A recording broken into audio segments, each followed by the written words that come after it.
What hand? What hand? That one, for sure. Ah. Oh, come on! That's impossible! Let's go again. That one. Nah. Oh, Tim! Anyway, Bish, it's so good to be here back with the guys. We totally were all over it. We'd never forget that you guys are here with us. Welcome back to onearvo. We're so excited to be with you guys. And we're just wondering, how's everyone's week been? So Vish, out of 5, how's your week been? I think it's been a 3. So pretty average? Like, yeah, not, a little bit not bad, average. not great. Yeah, a little bit limit. What about you? Yeah, I reckon a 3.5. Like a bit better than not bad, than fine, but yeah. Okay, that's good. Hey, Tim, speaking about asking you questions, I've got some random questions for you and me. Are you ready? Yes. So batter up, ready. you first. Now remember, no peeking, because last week I peeked a little bit. Okay. All right. What is the worst thing that you've stepped on? Okay, I've got a vivid, smelly memory. So I remember having the chore of cleaning up the backyard, and we had a little dog. The bad thing is I did it barefoot, and I had dog poo in between my toes, which was wet and cold and a little bit warm all at once. It was gross. That's probably, they probably sell that somewhere as a pedicure. Probably. All right, my turn. Oh yeah, sorry. Yeah, my turn. This one. Ooh, it's pink. Tim, what was your favourite subject in school? Oh, my favourite subject at school was woodwork. How good is that? It is. Or good. maybe PE. Ooh, yes. But only practical lessons. I never really liked the theory ones. Hey, you could ask these questions to someone at your house as well. Yeah. They're good questions. Yeah. But Vish, we are getting cracking into God's Word again this week. Cool. And last week we saw from John 3:16 and 17 just how good our God is. And we're going to see more of that today from John 14:6 today, where Jesus says, I am the way, the truth, and the life. Without me, no one can go to the Father. So we're going to hear some more great news today, guys, about how Jesus has made a way for us. Yeah. And that's going to be so, so good, isn't it, Bish? Oh, so good. Hey, right now, we're going to throw to a game. Let's do it together.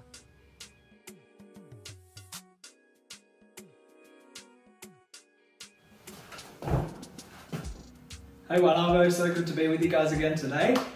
It is time for our game. I'm really excited about it, and I hope you guys at home are as well. We're going to be having a race today, a race to finish a maze. The maze is about to pop up on the screen, and just like we're seeing today that God has made a way for us, you need to make your way through this maze. Hopefully, you can do it quicker than me, but I think I'm going to be pretty quick and hard to beat. All right, ready? 3, 2, 1, go.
The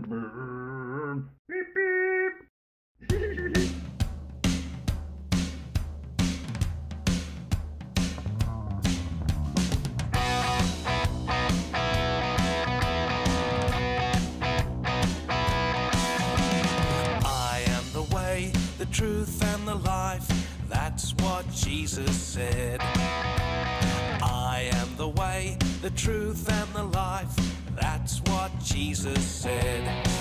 Without the way there is no going, without the truth there is no knowing, without the life there is no growing. I am the way, the truth and the life, that's what Jesus said.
Hey onearvo, it's Julie here.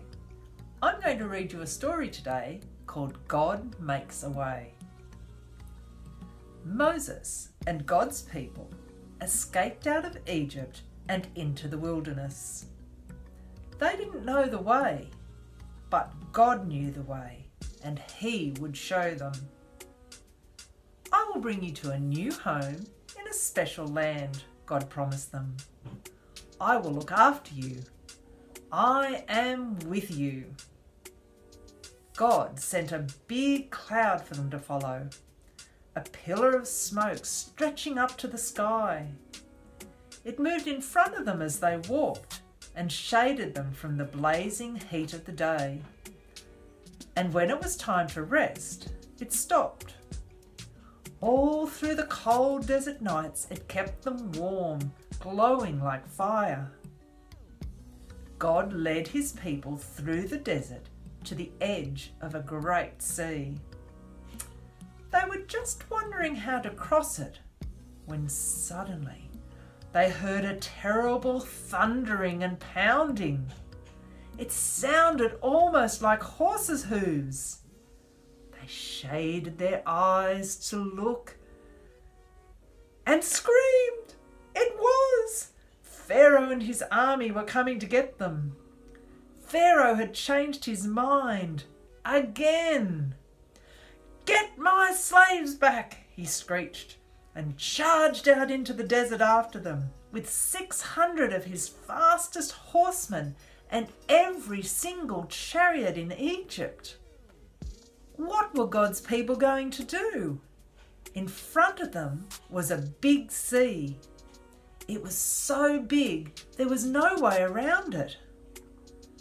But there was no way through it. It was too deep. They didn't have any boats, so they couldn't sail across. And they couldn't swim across because it was too far and they would drown. And they couldn't turn back because Pharaoh was chasing them. They could see the flashing swords now, glinting in the baking sun, and the dust clouds, and chariot after scary chariot surging towards them. They did the only thing that was left to do. "Panic! We're going to die!" they shrieked. "Don't be afraid," Moses said. "But there's nothing we can do," they screamed. "God knows you can't do anything," Moses said. "God will do it for you. Trust Him and watch." "But there's no they cried. God will make a way, Moses said. Another minute, it would have been over. But then the strangest thing happened. God made the pillar of smoke move. It moved behind his people and hid them from the Egyptians. Then God sent a strong east wind to blow all night long. It blew on the water of the big sea. It blew it to the left, and it blew it to the right, and it blew it into two towering walls of water. And there, right through the middle of the sea, a muddy pathway opened up, and God's people walked across on dry land. When the Egyptians tried to follow, the walls of water crashed back down on them and swallowed them up. God's people were safe. They danced and laughed and sang and thanked God. When there had been no way out, God had made a way.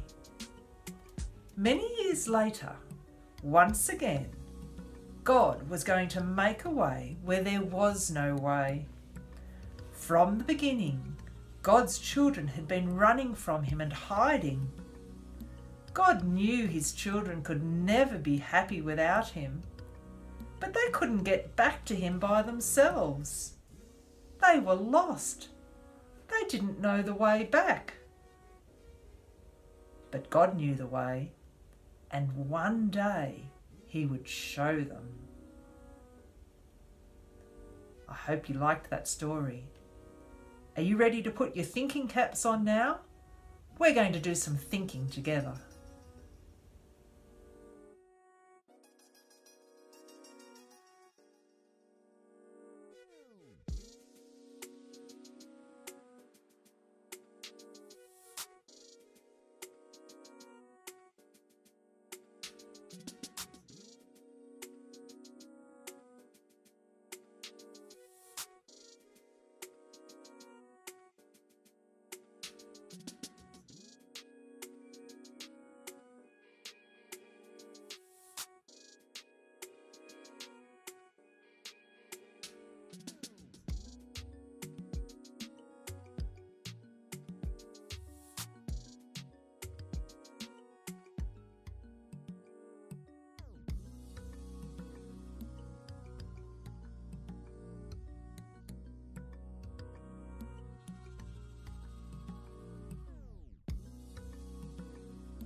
Hi, onearvo.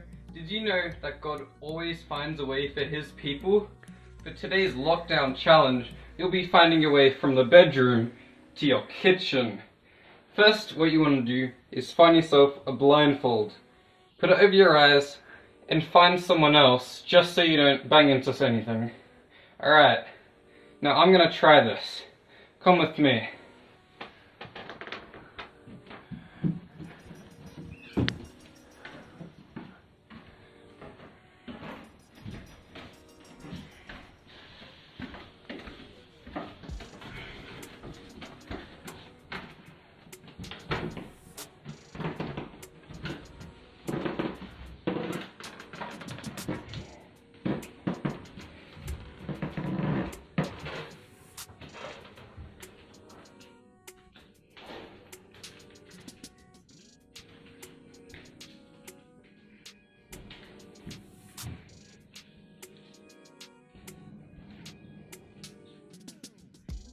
Sometimes it's pretty hard to find a way by ourselves. That's why we have God on our side.